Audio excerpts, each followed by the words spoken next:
Nearly a decade had slipped away since the divorce tore my family apart, leaving me estranged from my daughter, who had completely cut me out of her life.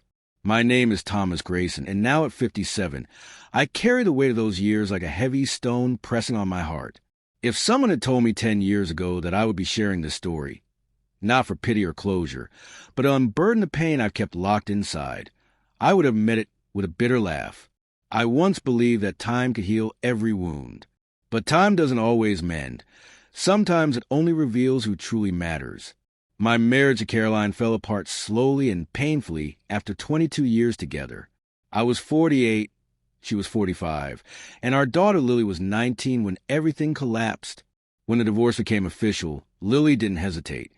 She chose to side entirely with her mother.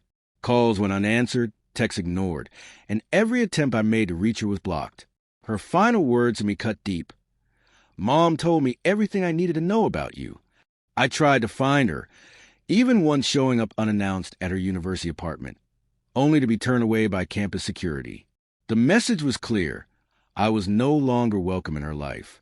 That rejection shattered something inside me. It wasn't just losing the marriage. It was losing the person I loved most in the world. Lily never asked for my side of the story or questioned the version Caroline had painted. According to her, I was the distant, work-obsessed father who cared more about his carpentry business than his family. Yes, I worked hard. I was the sole provider, while Caroline stayed home to raise Lily. I took pride in giving them a good life. But when arguments arose, Caroline cast me as the villain, and Lily accepted her mother's narrative without hesitation.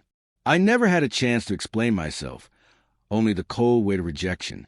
For 9 years, I carried this ache alone. I buried myself in work and cared for my father, who was battling dementia. When he passed away 2 years ago, I found myself utterly alone. Standing at his graveside in the pouring rain, it hit me. There was no family left.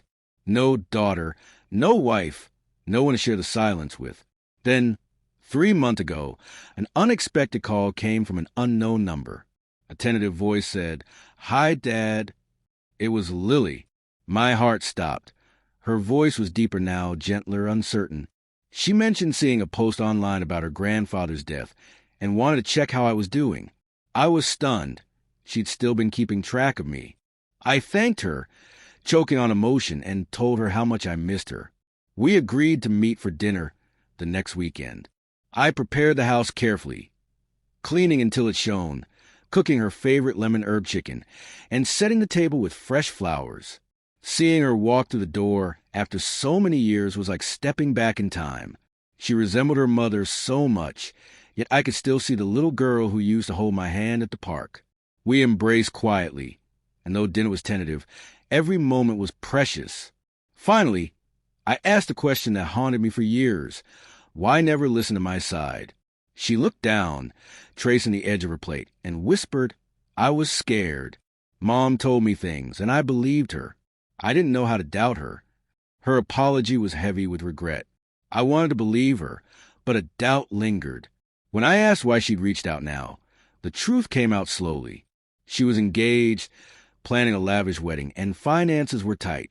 She'd expected to hear from lawyers about her grandfather's estate, which he had promised to leave to her. When no news arrived, she decided to contact me.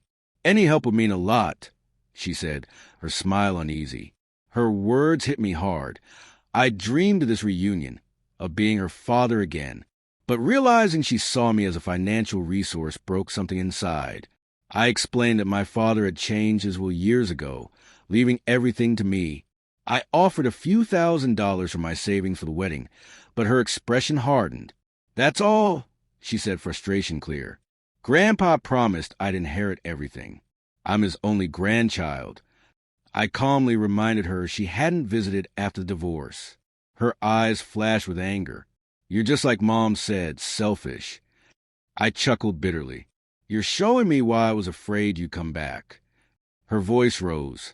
"I came to rebuild something, to plan my future, and you're shutting me out." I told her bluntly, "You came for money."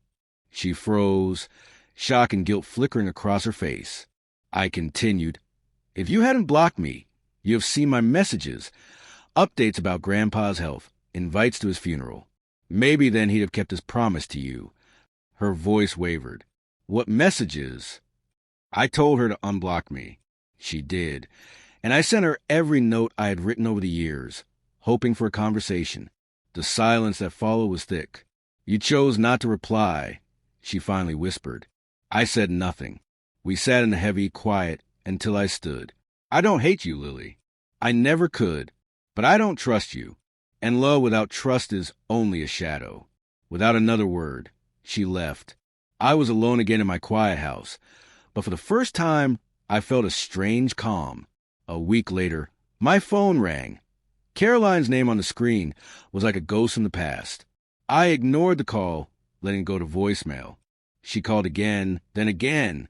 On the fifth call, I answered, not out of curiosity, but because I was done letting them control the narrative. Thomas, she said hesitantly, can we talk? I was silent. I know I'm the last person you want to hear from. I agreed. She sighed shakily and told me Lily had come home crying and told her what had happened. I nearly hung up, unwilling to revisit the pain, but I stayed. I need to close this chapter, Caroline said. You offered Lily money, but she turned it down. I scoffed. That's not true. She paused. I know. I can tell when she's not honest. But that's not why I called. Then why? I asked voice tight. Her voice broke. I want to say I'm sorry. I was still. 9 years too late, I said. She admitted she'd ruined me. Convinced herself it was right to make me the villain, so Lily would stay with her. So, you admit it? I asked. I do, she whispered. I was hurt and angry. I didn't want her to choose you. If she'd heard your side, she might have. She would have, I said. I never turned her against you. Caroline's voice was barely audible. I leaned against the counter, staring at the backyard where Lily once chased fireflies. The worst part, I said, wasn't the lies or losing the house or my savings. It was watching my daughter erase me. Like every bedtime story, every scraped knee I kissed, every birthday candle we blew out together meant nothing. I'm sorry, Thomas, she said. I regret it most because I used her. I never thought about what it cost her, or you. I asked, why are you really calling? This isn't just guilt. She hesitated. Lily thinks she's entitled to something, your father's estate. He promised it. I said, before the divorce, before she cut me off, ignored my messages, and came asking for money. I know she hurt you, Caroline said softly, but she's still your daughter. No, I said, she's your daughter. You raised her to see me as a stranger. Now you want me to pay for her wedding to some guy who probably can't afford it. There was silence. I offered her money, I said, more than she earns. But it wasn't about fairness. I hoped some part of my little girl was still there. There wasn't. I don't want this to end like this, Caroline said. I laughed bitterly. You think I have regretted things for 9 years. Lily asked me to talk to you. She said she was sorry she was young. And she stopped. You poisoned the well, I said. She already admitted that. But sorry doesn't erase almost a decade of absence or manipulation. She's still your blood, Caroline said. I walked to the old bookshelf, where Lily used to curl up with her picture books. You know what hurts most? I said, I would have given her everything. My time, my heart, my forgiveness. I waited for her, but she came for a check, not for me. She misses you, Caroline said. No, I said, she misses what I could give her. A long pause. She's heartbroken, Caroline said. So was I replied. Then she said, I'm not asking for money. I just want to know, do you hate her? No, I answered honestly. But I don't know her anymore. The woman I saw last week doesn't love me. She loves what I can offer. A lost chance, a financial solution, a signature on a check. I sighed. I'm done being useful only when it suits her. I hung up. 2 weeks later, a letter arrived. No sender, just my name, in handwriting I recognized immediately. Inside was a photo of Lily at 6, sitting on my lap, pigtails swinging, grinning wide and joyful. A note was tucked beside it. I don't know how to fix what I broke. Maybe I never can. But you were the best dad I could have asked for, and I'm sorry I didn't realize it sooner. No mention of the wedding. No hint of money. Just those words. I placed the photo on the shelf, but didn't reach out. Not out of bitterness or anger, but because I've learned a hard truth. Forgiveness doesn't always mean reunion. Sometimes, letting go is the only path to peace.